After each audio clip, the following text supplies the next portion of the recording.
ദിവ്യകുമാരനും കൃപാസന മാതാവുക്കും എൻ്റെ ആയിരം നന്ദികൾ. എനിക്ക് ഈ ഒരു ഓപ്പർച്യൂണിറ്റി തന്നതിന്, ഈ അൾത്താരയിൽ വന്ന് സാക്ഷ്യം പറയാനുള്ള അവസരം കിട്ടിയതിന്. എൻ്റെ പേര് ജിൻസി ചാൾസ്. ഞാൻ ഹരിപ്പാട്ട് ഹോളി ഫാമിലി കാരിച്ച പാരിഷിൽ നിന്ന് വരുന്നു. ഞാൻ ഉടമ്പടി എടുത്തത് ജാനുവരി 2021 എൻ്റെ ഇൻറ്റൻഷൻ എൻ്റെ വിവാഹമായിരുന്നു. 2019 എൻ്റെ വിവാഹം നിശ്ചയിച്ചതായിരുന്നു. പക്ഷേ ആ ഇയറിലായിരുന്നു കോവിഡ് വന്നത്. എൻ്റെ ഫിയോൻസേക്ക് നാട്ടിലേക്ക് വരാനായിട്ട് ബുദ്ധിമുട്ട് വന്നു. ഫ്ലൈറ്റൊക്കെ ഓഫായി കിടക്കുമായിരുന്നു. വിസ ഇഷ്യൂസ് ഉണ്ടായിരുന്നു. വിവാഹത്തിൻ്റെ ഡേറ്റ് 2 പ്രാവശ്യം ഫിക്സ് ചെയ്തതായിരുന്നു. 2 പ്രാവശ്യം ക്യാൻസൽ ചെയ്യേണ്ടി വന്നു. ഓഡിറ്റോറിയം വരെ ക്യാൻസൽ ചെയ്യേണ്ടി വന്നു. അങ്ങനെ വല്ലാത്ത ഒരു ടെൻഷനും ഡിപ്രഷനിലുമായിരുന്നു ഞാൻ ആ സമയത്ത് ബാംഗ്ലൂരിൽ അസിസ്റ്റൻറ്റ് പ്രൊഫസറായിട്ട് വർക്ക് ചെയ്തുകൊണ്ടിരിക്കുമായിരുന്നു. അവിടുത്തെ ഒരു ഓട്ടോണോമസ് കോളേജ് ബാംഗ്ലൂർ യൂണിവേഴ്സിറ്റിയിൽ. ആ സമയത്ത് എനിക്ക് വേറെ വഴികളൊന്നും കാണുന്നില്ലായിരുന്നു. ഞാൻ എന്താ ചെയ്യേണ്ടതെന്ന് എനിക്കറിയില്ലായിരുന്നു. അപ്പോഴായിരുന്നു എൻ്റെ മദറിൻലോ പറഞ്ഞത് ഇങ്ങനെ ഒരു കൃപാസനമുണ്ട്. അമ്മ ഉടമ്പടി എടുത്തിട്ടുണ്ടായിരുന്നു. അപ്പം അമ്മ എന്നോട് ഇങ്ങനെ കാര്യങ്ങൾ പറഞ്ഞപ്പം ഞാൻ ആദ്യമേ ഉടമ്പടി എന്താണെന്ന് ഞാൻ യൂട്യൂബിലൊക്കെ സെർച്ച് ചെയ്തു, ഗൂഗിളൊക്കെ ഞാൻ സെർച്ച് ചെയ്ത് കഴിഞ്ഞപ്പോൾ ഞാൻ അച്ഛൻ്റെ ഒരു അഡോറേഷൻ ഞാൻ കാണാനിടയായി. അച്ഛൻ്റെ അഡോറേഷൻ കേട്ട് ഞാൻ എന്നെ തന്നെ ഒഴുങ്ങിയിട്ടാണ് ഞാൻ ഉടമ്പടി എടുത്തത്. ഓൺലൈൻ ഉടമ്പടിയായിരുന്നു എടുത്തത്. ഉടമ്പടി 3-ാമത്തെ മാസം കഴിയുന്ന ആ 2021 ഉടമ്പടി എടുക്കുന്ന സമയത്ത് ഞാൻ ട്യൂസ്ഡേ അഡോറേഷൻ കേട്ടുകൊണ്ടിരുന്നപ്പം അച്ഛൻ അന്ന് 2 ഡേറ്റ് പറഞ്ഞായിരുന്നു, 6-ാം തീയതിയും 7-ാം തീയതിയും. അപ്പം അച്ഛൻ എന്തുകൊണ്ട് ആ ഡേറ്റ് പറഞ്ഞത് എനിക്കറിയില്ല. പക്ഷെ ഞാൻ ആ ഡേറ്റ് വിശ്വസിച്ച് പ്രാർത്ഥിച്ചു. ചിലപ്പം ഈ ഡേറ്റിലായിരിക്കും എൻ്റെ വിവാഹമെന്ന് ഞാൻ പ്രാർത്ഥിച്ചു. ആൻഡ് 3-ാമത്തെ മാസം എൻ്റെ ഉടമ്പടി തീരുന്ന ദിവസം എൻ്റെ ഫിയോൺസെ വിളിച്ച് പറഞ്ഞു വിസ റെഡിയായി, ഞാൻ നാട്ടിലോട്ട് വരികയാണെന്ന്. അങ്ങനെ ഓഗസ്റ്റ് 24-ാം തീയതി എൻ്റെ ഫിയോൺസെ വരികയും ഞങ്ങളുടെ വിവാഹം സെപ്റ്റംബർ 6-ാം തീയതി നടക്കുകയും ചെയ്തു. അപ്പോൾ അന്നത്തെ ദിവസം എനിക്ക് മനസ്സിലായി മാതാവ് എനിക്ക് വേണ്ടി ഒരുക്കിയ ദിവസമായിരുന്നെന്ന്. പക്ഷേ ഞങ്ങളുടെ ചാലഞ്ച് അവിടെയും തീർന്നില്ല. ഞാൻ ഉടമ്പടി ഓൺലൈൻ എടുത്തുകൊണ്ട് ഓഗസ്റ്റിൽ ഇവിടെ വന്ന് ഞാൻ ഫിസിക്കലി ഓൺലൈൻ ഉടമ്പടി എടുത്തു. ഫിസിക്കലി ഉടമ്പടി എടുത്തത് കണ്ടിന്യൂ ചെയ്തു എൻ്റെ വിവാഹം കഴിഞ്ഞിട്ട് എൻ്റെ ഹസ്ബൻഡിന് തിരിച്ചു പോകാനായിട്ട് വിസയുടെ ഡോക്യുമെൻറ്റ് മിസ്സിങ് വന്നു. എംബസിയിൽ കൊടുത്ത വിസ ഡോക്യുമെൻറ്റ്, അതിനകത്ത് എന്തോ ഒരു ഡോക്യുമെൻറ്റ് മിസ്സിങ് വന്നപ്പം അവർ വിസ സാങ്ഷനായി കൊടുത്തില്ല. അപ്പം ഞങ്ങൾ ഇവിടുന്ന് ബൈ പോസ്റ്റ് അയക്കുകയും ചെയ്തു. അപ്പം ഞാൻ അവിടെ ഒരു ലൈറ്റ് ക്യാൻഡിൽ പ്രെയർ വെച്ചിട്ട് ഞാൻ എല്ലാ ദിവസവും പ്രാർത്ഥിക്കുമായിരുന്നു. എന്തോ ഭാഗ്യത്തിന് കൃപാസന മാതാവ് സഞ്ചാരി മാതാവാണെന്ന് പറയുമല്ലോ. അപ്പം മാതാവ് അവിടെ മാതാവിൻ്റെ മിറക്കൽ പ്രവർത്തിച്ചെന്ന് പറയാം. ഓഫീസിൽ മിസ്സിങ് ആയ ഡോക്യുമെൻറ്റ് കണ്ടെത്തി. അങ്ങനെ എൻ്റെ ഹസ്ബൻഡിന് വിസ സാങ്ഷനായി കിട്ടി. പുള്ളിക്കാരൻ ഒക്ടോബറിൽ തിരിച്ചു പോവുകയും ചെയ്തു. ഞാൻ ബാംഗ്ലൂരിൽ അക്കാഡമിക്കൽ ജോലി ചെയ്തുകൊണ്ടിരിക്കുമായിരുന്നു. അങ്ങനെ കല്യാണത്തിന് ഞാൻ റിസൈൻ ചെയ്തു. ഇനി തിരിച്ചെനിക്ക് ഒരു ജോലി വേണം. അങ്ങനെ ഞാൻ കുറേ പ്രാർത്ഥിച്ചു. എവിടെ നിന്നും എനിക്ക് ഇൻ്റർവ്യൂ കോൾ വരുന്നില്ല. അപ്പം എൻ്റെ ബർത്ത്ഡേ ആയിരുന്നു 26 ഒക്ടോബർ. അപ്പം ഞാനിങ്ങനെ മാതാവിനോട് പ്രാർത്ഥിച്ചുകൊണ്ട് ഇങ്ങനെ സംസാരിച്ചുകൊണ്ടിരിക്കുകയായിരുന്നു, മാതാവേ ഒരു കോൾ പോലും വരുന്നില്ലല്ലോ. അപ്പോൾ എൻ്റെ പപ്പ എന്നോട് പറഞ്ഞായിരുന്നു, നീ വിഷമിക്കണ്ട, മാതാവ് നമ്മുടെ പ്രാർത്ഥന കേൾക്കുന്നുണ്ട്. ആൻഡ് ലക്കലി എൻ്റെ interview call was on my birthday. 26 ഒക്ടോബറിലായിരുന്നു എൻ്റെ ഇൻ്റർവ്യൂ കോൾ വന്നത്. 24-ാം തീയതി എനിക്ക് ഇൻവൈറ്റ് വന്നു. 25-ാം തീയതി ഞാൻ ബാംഗ്ലൂരിൽ പോയി. 26-ാം തീയതി എൻ്റെ ജോബ് കൺഫേമായി. അപ്പം പപ്പ എന്നോട് പറഞ്ഞു, കൃപാസന മാതാവിൻ്റെ ഒരു അനുഗ്രഹമാണ്, നിനക്ക് ബർത്ത്ഡേ ഗിഫ്റ്റ് കിട്ടിയതാണ് നിൻ്റെ ജോലി. അങ്ങനെ ഞാൻ ജോലിക്ക് കയറുകയും ചെയ്തു.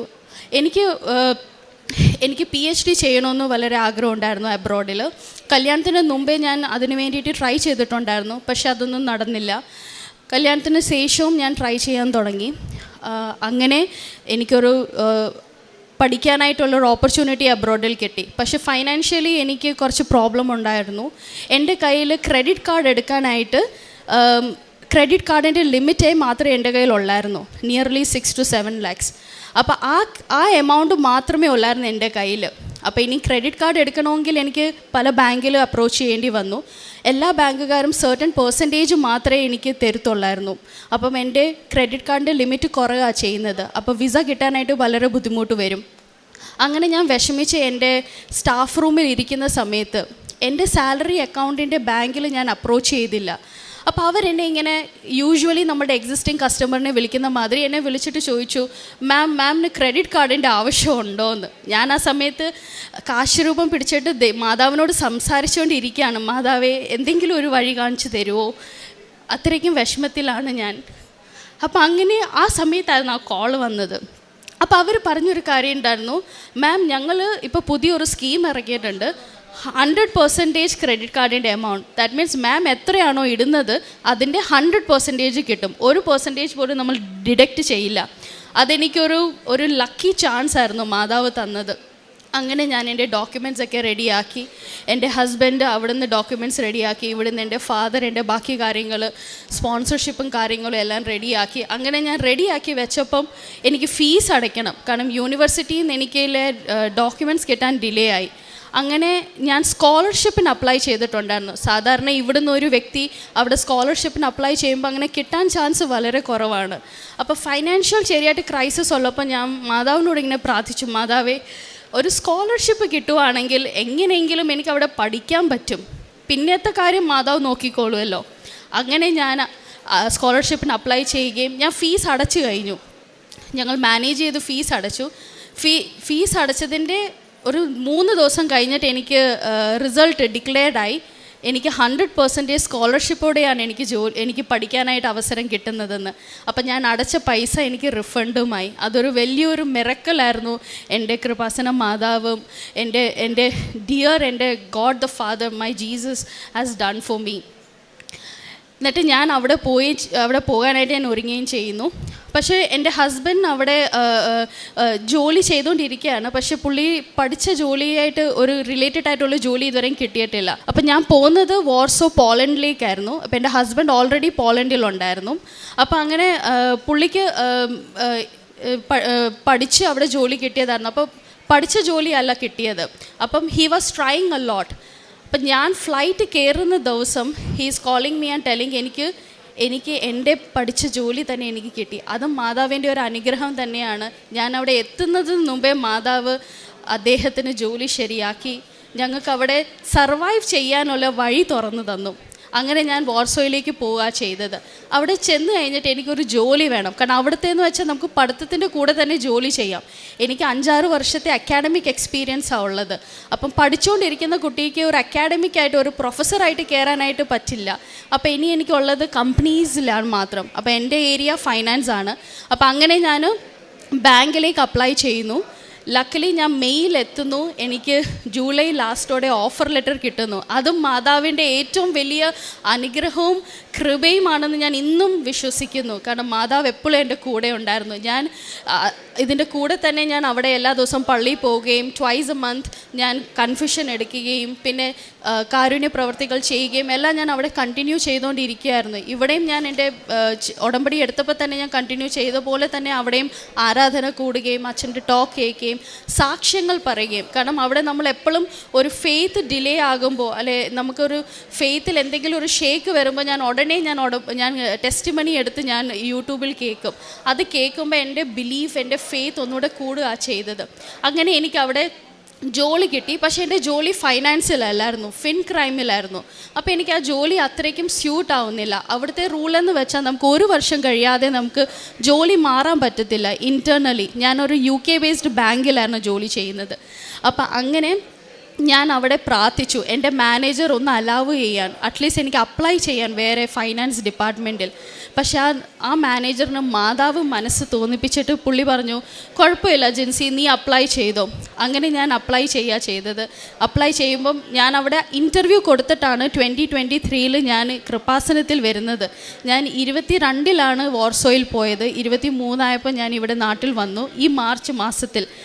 അന്ന് ഞാൻ ഇൻ്റർവ്യൂ കൊടുത്തിട്ടായി വാർസോയിൽ ഞാൻ ഇന്ത്യയിലോട്ട് വന്നത്. ഞാൻ ഇവിടെ വന്ന് മാതാവിനെ കണ്ടു, കാര്യങ്ങൾ പറഞ്ഞു. മാതാവേ, എൻ്റെ ഫൈനാൻസിൻ്റെ ഏരിയയിൽ ഞാൻ ഇൻ്റർവ്യൂ കൊടുത്തിട്ടാണ് വന്നത്, എന്തൊക്കെയാണ് പറഞ്ഞതെന്ന് എനിക്ക് പോലും അറിയില്ല. അമ്മ കാത്തുകൊള്ളണം, പോസിറ്റീവായാലും നെഗറ്റീവായാലും എന്ത് ഫേസ് ചെയ്യണം, അമ്മ എൻ്റെ കൂടെ എനിക്ക് ധൈര്യം തന്നാൽ മതി, എനിക്ക് വേറെ ഒന്നും വേണ്ട.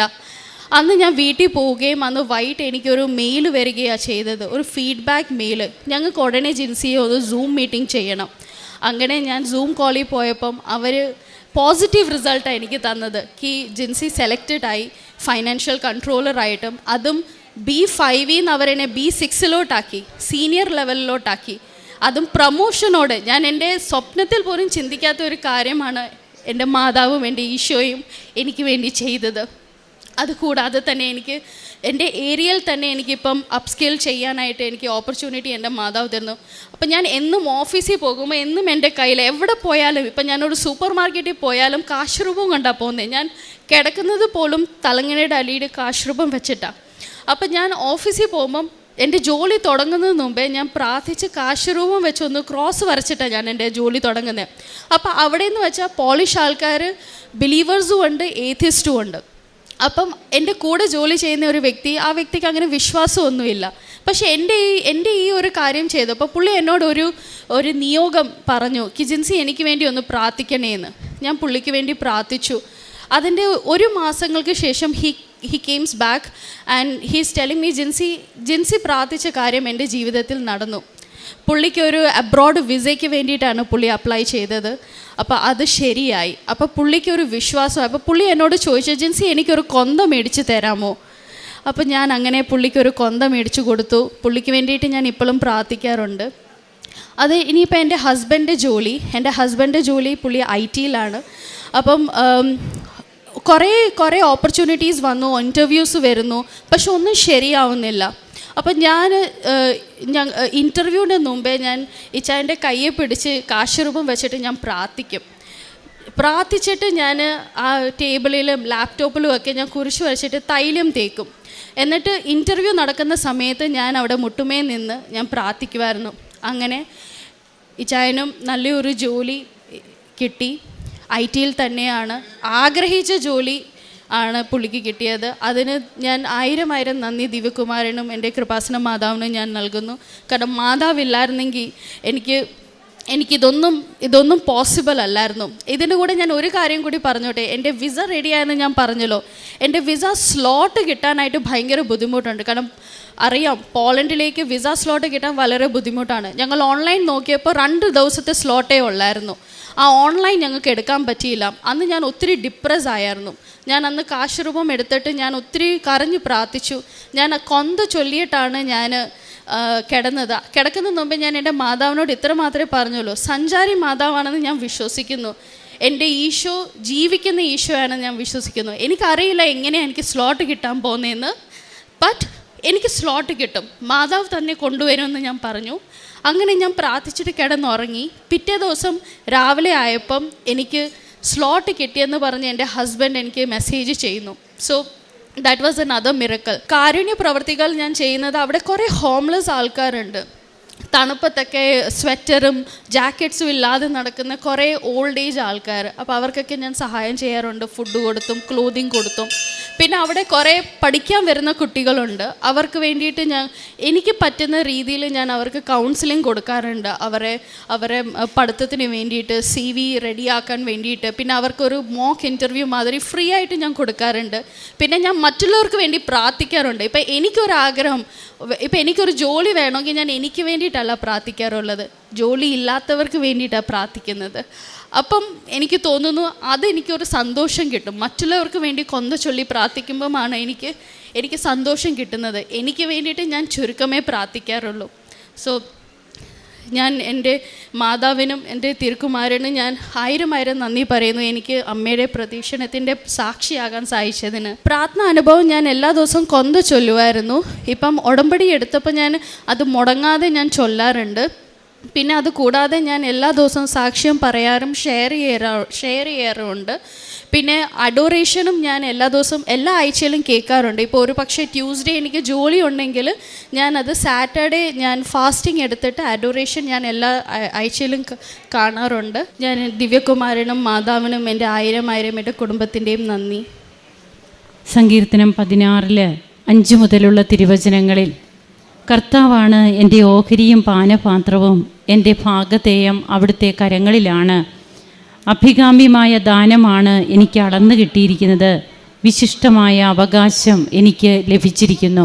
ജിൻസി ചാൾസ് തനിക്ക് കൃപാസന ഉടമ്പടിയിലൂടെ ഓൺലൈൻ ഉടമ്പടി തുടങ്ങി. പിന്നീട് താൻ ഇവിടെ വന്ന് ഡിറക്റ്റ് ഉടമ്പടി എടുത്ത് പ്രാർത്ഥിക്കുന്നു. ഇന്നും ഉടമ്പടി ജീവിതം തുടരുന്നു.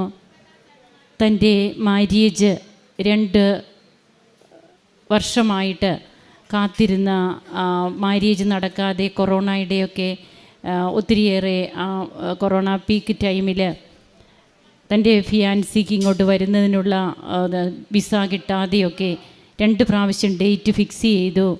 ഓഡിറ്റോറിയമും ഒക്കെ ഫിക്സ് ചെയ്തു. എല്ലാം പിന്നീട് ക്യാൻസൽ ചെയ്യേണ്ടി വന്നു. അങ്ങനെ താൻ ആകെ ഒരു ഡിപ്രസീവ് സ്റ്റേജിലേക്ക് പോകുന്ന അവസരത്തിൽ ഈ മകള് ഓൺലൈൻ ഉടമ്പടി എടുക്കുകയും അങ്ങനെ പിന്നീട് തൻ്റെ